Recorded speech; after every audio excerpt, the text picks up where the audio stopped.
In today's Elden Ring video, we're taking a look at even more amazing armor sets you can get your hands on. And of course, some of you have asked me to post a few for mage-oriented classes. Well, this is the video for you with a few nice selections, but of course, we will cover some other awesome heavy armors in this video as well. It also goes without saying that there's gonna be some slight spoilers here and there, so proceed with caution. By the way, if you're watching these videos and for some reason still did not get Elden Ring, then I'm doing 2 giveaways for 2 free copies of the game right now. Also, a huge shout out to Instant Gaming for helping me set up the first giveaway. You can follow the links down below and yeah, pretty much activate the giveaway. Or if you don't want to do that and buy the game super cheap, there's a 27% discount on that website right now.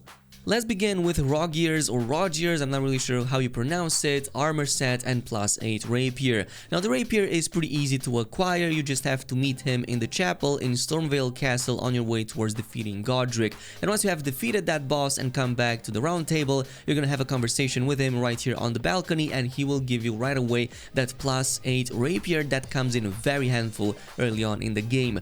But to get his set, you need to progress a bit further in the game and specifically provide a few triggers of a few quest lines here and there so that he becomes ill, dies, and passes on the full set towards you. So in order to do that, I have tested pretty much everything, but here is what you exactly need to know. First of all, you need to exhaust all of his dialogues right here on the balcony. After you've done that, you need to go to D and talk about Rogier, and he will tell you about a certain illness that he is suffering from.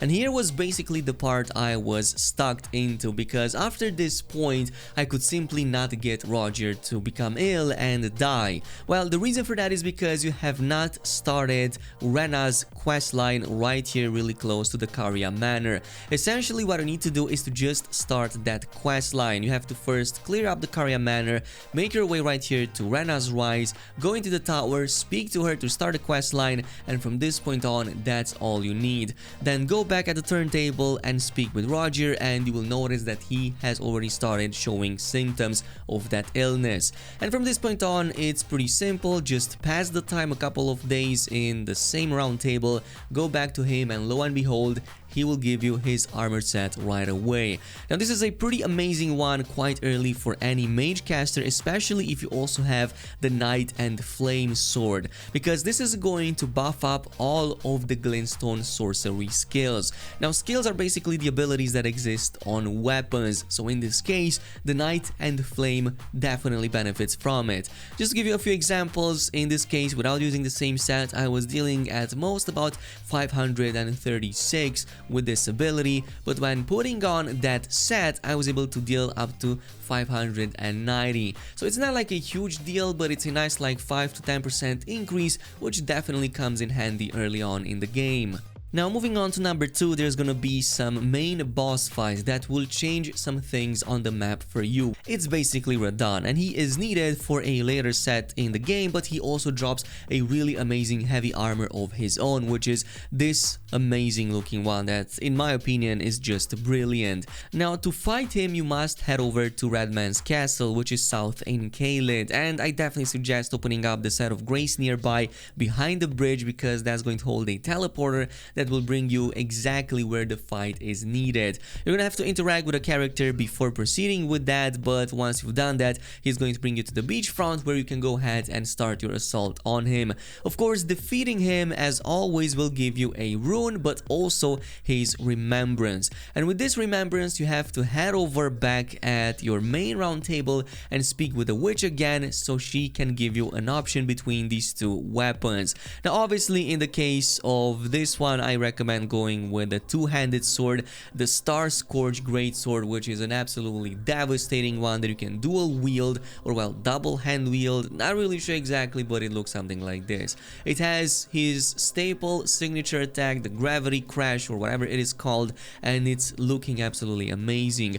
At the same vendor you can also buy his set, which is now available after defeating him. It costs about 44,000 runes, but it's definitely worth it because because I mean, just look at this. If you want to see the stats, here they are. Of course, this is a very heavy set, so you will need quite a lot of points into endurance, and you need quite a lot of points into strength too to also wield that greatsword, which is definitely worth it. In case you're having trouble not being able to trigger the festival, which brings you to the fight against Radon, what I can tell you is that I played the game up until I defeated Renala, which was, yeah, the second demigod, so maybe progress up until that point and you should definitely see Radon spawning after you have done all of that. But Radon is not just needed for his cool weapon and armor set, but also for a side mission at the end of which you get the really amazing, well, White Witch set. If you want to look like Gandalf the White, this is going to be the one for you. So essentially, you're going to head over back to the Volcano Manor, even finish the end boss over there to open up the area northwest of it, right here at the royal main point. Reason being is because that's the only way to reach Ranni's Rise right here at one of these 3 towers and begin her side quest line, essentially the same one that we had to begin to kill Rapier. Once you've done that, what you have to do is to head over to the Mistwood Ruins. She will send you to the Nokron Eternal City, and now it is fully accessible because there was a comet that hit nearby this place, so you can descend onto this city. Now I will post some links down below that you can follow if you want a step-by-step guide, simply because this is just too long for a simple 10-minute video, but the gist of it is that you kind of have to go over the rooftops, make your way to a certain location and all the way towards this bridge area, after which you're going to fight a mimic of your own. And after passing all of these locations, you will reach this altar, so to speak, that holds a secret chest that contains what Rena is looking for. And basically, once you bring these items back to her and speak to her, she is going to unlock that second tower at the Three Sisters, which will hold her gear. So once you've done that, simply head over back to the Three Sisters, to the tower just like away from the entry into like the manor, and once you're at the top of it, you will notice that you'll have access to a chest, which gives you the really awesome Snow Witch set quite a way. So this is like pretty much Gandalf the White. It looks absolutely amazing. It's one of my favorite sets in the game, even though technically speaking it comes barefoot, so you don't really have anything on your feet.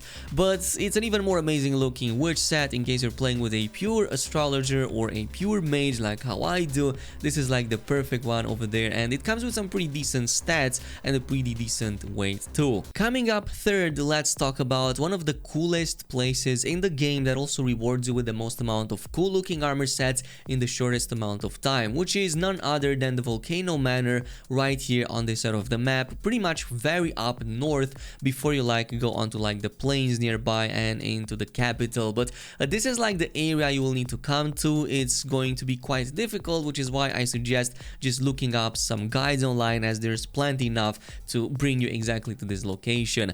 But essentially, you're going to reach this area and you will want to pledge your allegiance towards the manor right here to this lady protected by the guard, because once you've done that, she will give you access to assassination contracts against, well, guess what, tarnished like you. So what you have to do is to just head over into one of these like side rooms on the hallway, enter it, and here is where you will always find the next ladder about defeating your next target. Now grab that ladder and have the conversation with the NPCs, but before proceeding out, I suggest checking out upstairs, because here is where you will get an invasion, and if you defeat that invasion, you will get a really amazing weapon. So just defeat that character and you will get your hands on the Giza's Wheel. Now this is brutal in the best sense of the word. It's a two-hander, very heavy, very damaging, that also can spin to shred its targets. Its special attack is pretty much the shred, and it's going to obliterate targets, possibly even like making them bleed like no tomorrow. So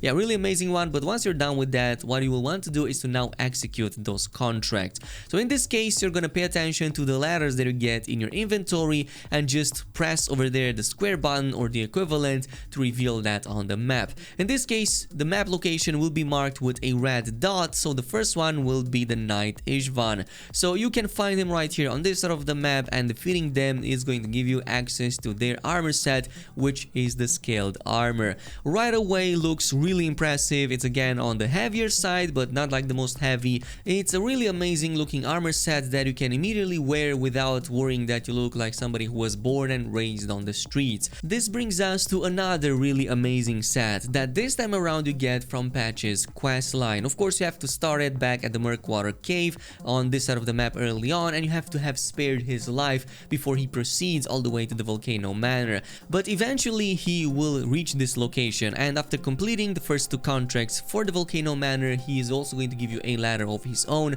once you talk to him right here in the hallway, which is to defeat a certain character right here on this side of the map. But it's actually not here, but at the site of grace to the magma worm boss. So you might also want to like defeat them, but taking that area will bring you to the ruin strewn precipice. Just like in the case of your first invasion, you again have to interact with the red summoning circle on the ground to invade Targot's world. He is quite tough and also deals a very powerful slam, but otherwise should not be too hard to defeat, and upon defeating them you will get the bull goat armor set from their body. Now, if fat rolling was an Olympic sport and you wore this during it, you would probably get gold, bronze and silver pretty much at the same time with this thing, because it's that heavy. I think it's pretty much the heaviest armor set in the game, and just like the armor piece has more weight than my entire set on most of my characters, but it's still going to give you a ton of benefits to survivability and poise, so maybe you might want to wear this too. But on a final note, let's talk about a really amazing armor set, and of course a god tier combo with a weapon of legendary quality that you get right away. So for this set right here, you need to defeat a Godskin Apostle, which is a pretty tough boss, and there's I think a few locations you can find them in, but I think the earliest is at the Divine Tower of Kaled right here on this side of the map. Essentially, you're going to have to make your way from this branch, jump onto the side of the wall while also being careful at the enemy, and just like using this left side up until you make your way inside at the site of grace. From this point on, it becomes a bit more complicated, so if I'm going too fast or anything, I'm pretty sure there's also some guides online, but essentially just follow my footsteps, ignore maybe most of the enemies as much as you can or defeat them, your option, up until this point where you can kind of like jump down onto these sort of like pillars slash columns. So some of them will even collapse, bringing you to areas downstairs. Don't worry, you will not die. The most important being, yeah, this kind of like small platform you have to angle right before you jump in, otherwise you might just fall to your death. From here you will want to go from these platforms again to the left side until you reach this elevator, which will bring you upstairs. Now from here there's gonna be some other apostles that are really annoying, so ignore them and make your way into the next area again that brings you to these pillars sort of locations. Jump on them, the next one will again collapse, bringing you even more down all the way to the elevator that will bring you to the basement of the castle. And activate the site of grace, because from this point on you will want to defeat the boss right in the next room.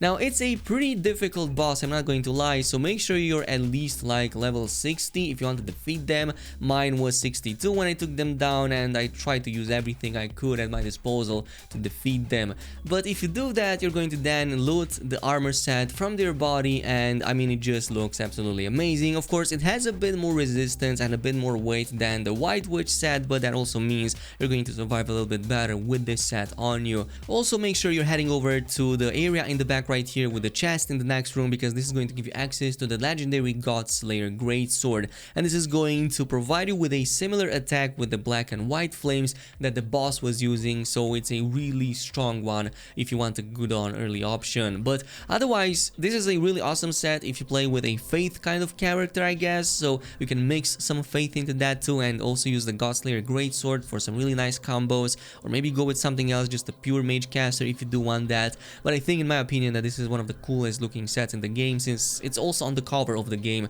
so yeah, Bandai Namco also like them too. But this is it with the armor set. Obviously a lot more will follow soon with more weapons, guides and stuff, so if you want to stay up to date with that, definitely subscribe for more, activate that notification bell, and I'll see you guys in the next video.